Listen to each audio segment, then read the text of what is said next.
नमस्कार दोस्तों, आपका फिर से स्वागत है मेरे चैनल डिकोडिंग सचित आनंद में। और उम्मीद करती हूँ कि आपको मेरी हर वीडियो से कुछ ना कुछ नया सीखने के लिए ज़रूर मिल रहा होगा। तो दोस्तों, आज हमारा जो टॉपिक है वो ये है कि मान लीजिए कोई भी इंसान है जो अनवांटेड, जिसको अभी डेथ आ चुकी है, वो नहीं चाहता था मगर फिर भी उसको किसी रीज़न से अपनी बॉडी को छोड़ना पड़ा। ख़ास तौर पे वो लोग जो अकाल मृत्यु जिसको बोलते हैं, जैसे कि जहर पीने से या एक्सीडेंट होने से या जल के मरने से, उनके साथ आफ्टर डेथ क्या होता है। तो मैं आपको ये बताती हूँ कि जिन लोगों की इस तरह से मृत्यु होती है, यदि तो उन्होंने खुद उस चीज़ को कंज्यूम किया है, खुद कारण बने हैं अपनी ही मृत्यु का, तब भी, और अगर किसी और ने किया है तब भी। जैसे कि अगर आपने मेरी पिछली वीडियोस देखी होंगी तो मैंने उसमें बताया है कि हमारी जो है 7 टाइप की बॉडीज़ होती हैं, जिसको आप 7 प्रकार के शरीर भी बोल सकते हैं, या फिर आप ये भी बोल सकते हैं कि 7 प्रकार की लेवल ऑफ कॉन्शियसनेस होती है। हर बॉडी अपनी ही लेवल पे वाइब्रेट करती है। तो जो लोग ऐसी मौत मरते हैं, उनकी जो इनर बॉडी होती है वो कहीं ना कहीं स्टक्ड रह जाती है बहुत लोअर लेवल पे।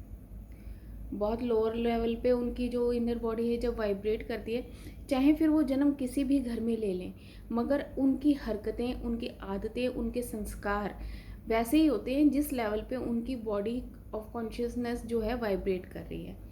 अगर मान लीजिए कोई बहुत लोअर लेवल पे है और उसके बाद उसके जो बाकी बॉडीज़ हैं वो तो अभी है ना, आत्मा तो दोबारा जन्म लेगी, आत्मा ने तो दोबारा जन्म ले लिया, मगर उसकी जो एक बॉडी है वो स्ट्रक्ट कहाँ पे, बहुत लोअर लेवल पे। तो अब जब वो इंसान जैसे जैसे बड़ा होगा, आपने देखा होगा कि कई लोगों के साथ बहुत गलत हो जाता है।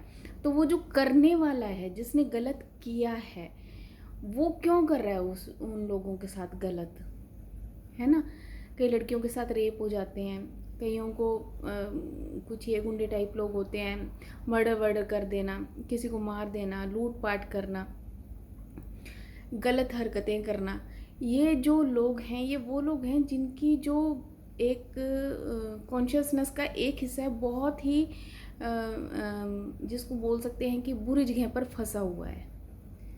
अब या तो इनको कोई ऐसा मिले जो इनकी चेतना के स्तर को ऊपर उठा सके, ठीक है, फिर तो ये फिर भी थोड़ा लेवल में आ जाते हैं। मगर उसके लिए भी ऐसा नहीं है कि आप कहीं गए, आपका लेवल ऑफ कॉन्शियसनेस ऊपर उठा और आपके संस्कार एकदम सुधर जाएंगे। एकदम से कभी नहीं सुधरेंगे, ये याद रखिए, उसमें भी वक्त लगता है। मगर हाँ, ये अगर आप इस प्रोसेस को, कोई भी है उसको करवाना चाहते हैं या वो इंसान इससे एग्री करता है, तो क्या होता है कि धीरे धीरे धीरे धीरे उसके अंदर इम्प्रूवमेंट आएगी। मगर याद रखिए कि जब भी हमारा एक कर्म जलता है तो उसका धुआं तो उठता है, और वो कर्म जब जलता है, वो धुआं जब उठता है, तो उससे फिर उसके फैमिली के लोग जो है थोड़ा सा घबरा जाते हैं कि ये क्या हो गया अचानक से या क्या।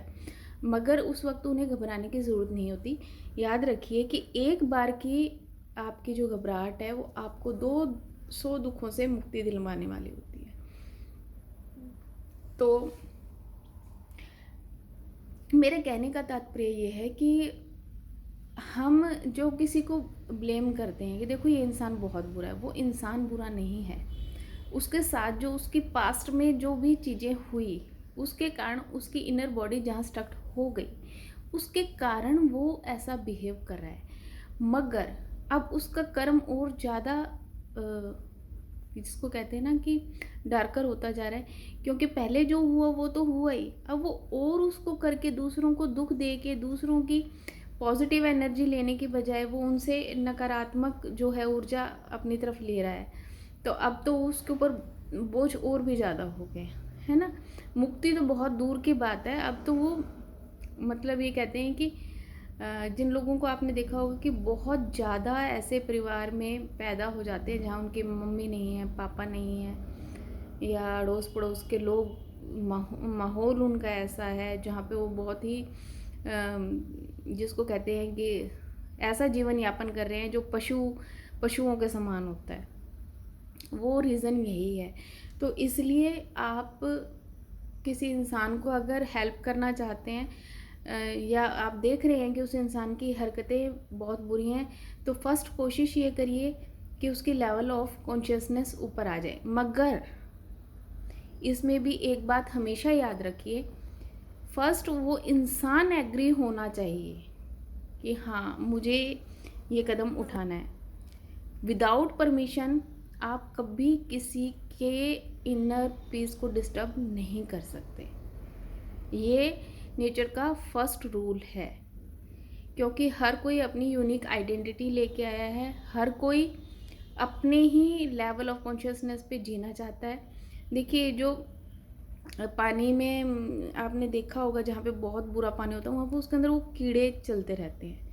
हमें कितनी घृणा आती है उन्हें देख के। सीवर वगैरह में आप देखते हैं, है ना, गटर वगैरह में।